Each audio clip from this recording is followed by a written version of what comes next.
Solar নিয়ে আমাদেরকে কাজ করতে হবে, বিদ্যুৎ নবায়নযোগ্য যে এনার্জি যেটা, এটা নিয়ে আমাদেরকে বেশি বেশি করে কাজ করতে হবে। অনৈতিক কাজের সাথে কম বেশি সবাই জড়িত, দোষ হয় ইঞ্জিনিয়ারদের। একটা ডিপিপি প্রণয়ন, প্রকল্প মাঠ পর্যায়ে বাস্তবায়ন, বিল থেকে শুরু করে সবকিছুর সাথে কি ইঞ্জিনিয়ারের স্বাক্ষরেই বিল যায়? এর সাথে ইউনো থাকে, ডিসি থাকে, বা অন্য প্রজেক্ট হলে অন্যরা থাকে, বা আমাদের মন্ত্রণালয়ের লোকজন জড়িত থাকে। সর্বশেষ দোষের দোষী হচ্ছে ইঞ্জিনিয়ার। এখন কিন্তু এতদিন পর এসে, স্বাধীনতার 55-56 বছর পর এসে এই জিনিসগুলো নিয়ে কিন্তু আপনাদের ভাববার সময় এসছে। এখন আমি আইইউবির নেতৃবৃন্দকে অনুরোধ করব যে ইদানিং দেখছি আপনারা বিভিন্ন সেমিনারের মাধ্যমে এই জিনিসগুলো করছেন, আপনাদেরকে এই বিষয়গুলো আরো নোটিশে আনতে হবে এবং সরকারের সাথে আপনাদের গুরুত্বটা আরো বাড়িয়ে দিতে হবে, আরো যোগাযোগ বাড়িয়ে দিতে হবে। এই যে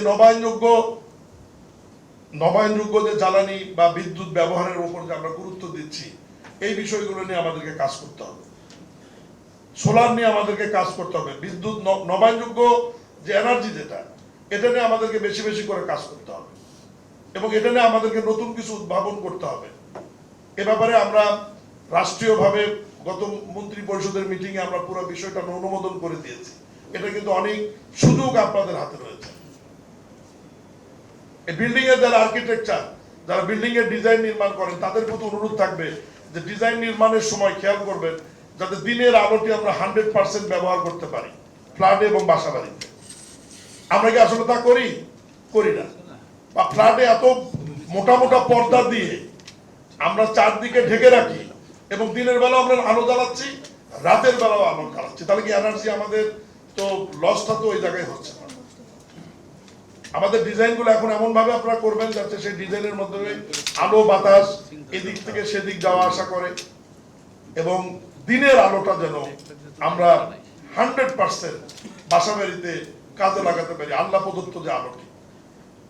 এ ব্যাপারেও এখন আপনাদের খেয়াল করবার সুযোগ আছে। অনেক সময় আপনাদের ইচ্ছা থাকলেও পারেন না, ডিপ্লোমারের লাভ লসের ব্যাপারে থাকে।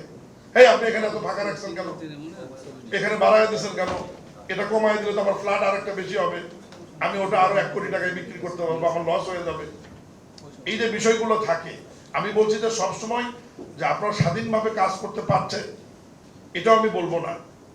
আপনাদের স্বাধীনতা খুবই কম, অথচ বাংলাদেশের সবচাইতে মেধাবী মানুষ আপনারা, মেধাবী ছাত্র ছিলেন আপনারা, কিন্তু উপরের দিকে যাওয়ার পথগুলো স্বাধীনতার 55 বছরও আপনাদের এখনো তৈরি হয়নি। পথগুলি এখনো বন্ধ হয়ে আছে, জায়গাগুলি আপনাদের বন্ধ হয়ে আছে।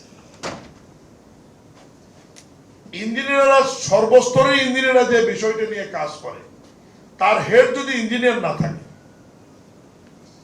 তাহলে বাকি ইঞ্জিনিয়ারদের ভাষা, বাকি ইঞ্জিনিয়ারদের কর্মকাণ্ড, বাকি ইঞ্জিনিয়ারদের যে অ্যাক্টিভিটিস, তাহলে উনি বুঝবেন কেন?